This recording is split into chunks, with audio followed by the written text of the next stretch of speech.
আসসালামু আলাইকুম viewers, welcome back to my channel. তো আবারও চলে এলাম খুবই মজার সিম্পল একটা রেসিপি নিয়ে শেয়ার করতে আপনাদের সাথে। আর আজকে পটল দিয়ে রেসিপিটা শেয়ার করব। পটলের রেসিপিটা কিন্তু দুর্দান্ত স্বাদের হয়। আর এই পটলের রেসিপিটা করার জন্য পটলগুলো এরকম পাতলা পাতলা করে কিন্তু কেটে নিতে হবে।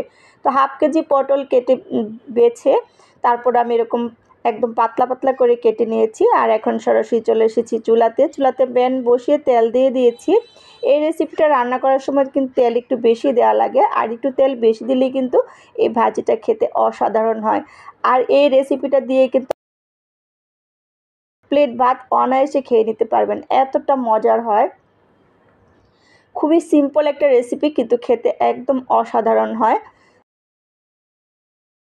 পটলগুলো দিয়ে দিয়েছি, তারপর আদা রসুন দিয়ে দিয়েছি 1 চা চামচ পরিমাণ, হাফ চা চামচ পরিমাণ মরিচ গুঁড়ো, হাফ চা চামচ পরিমাণ হলুদ গুঁড়ো, হাফ চা চামচ পরিমাণ ধনিয়া গুঁড়ো, আর হাফ চা চামচ থেকে একটু পরিমাণে কম দিয়েছি এখানে টালা জিরা গুঁড়া, আর স্বাদ মতো লবণ দিয়ে এখন খুব সুন্দর করে আমি নেড়েচেড়ে মিশিয়ে নিচ্ছি। এই পর্যায়ে চুলার জালটা আমি বাড়িয়ে রেখেছি।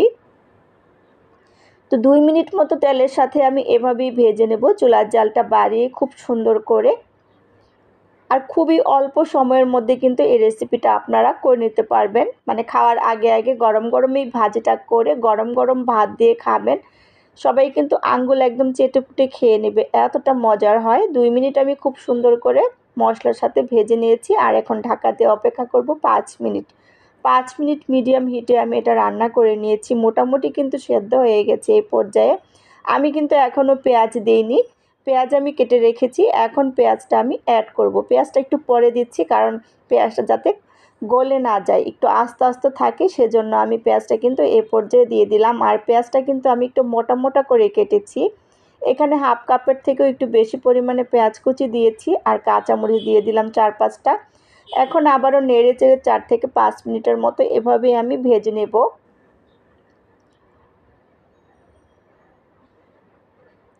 2 মিনিটের মতো আমি এভাবে নেড়েচেড়ে ভেজে নিয়েছি। আর 3 মিনিট আমি ঢাকা দিয়ে এটা রান্না করে নিব। আমার কিন্তু ভাজিটা দেখুন একদম কমপ্লিট হয়ে গেছে। তো তেলের উপর থেকে একটু ঝরিয়ে ঝরিয়ে এভাবে আমি উঠিয়ে নিচ্ছি। আর আপনারা দেখে বুঝতে পারছেন যে এটা কতটা লোভনীয় হয়েছে।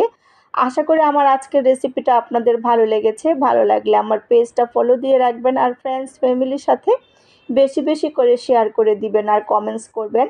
যে যেখান থেকে দেখছেন অবশ্যই কিন্তু কমেন্টস করে জানাবেন কেমন হলো। আপনাদের সুন্দর সুন্দর কমেন্টস আমার কাজে অনুপ্রেরণা যোগায়। তো আজকের মতো বিদায় নিচ্ছি। আল্লাহ হাফেজ।